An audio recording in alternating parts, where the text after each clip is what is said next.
بسم الله الرحمن الرحيم.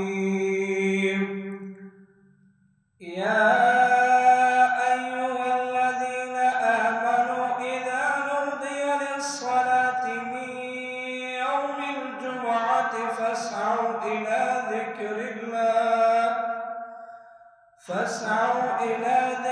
الله وذروا البيع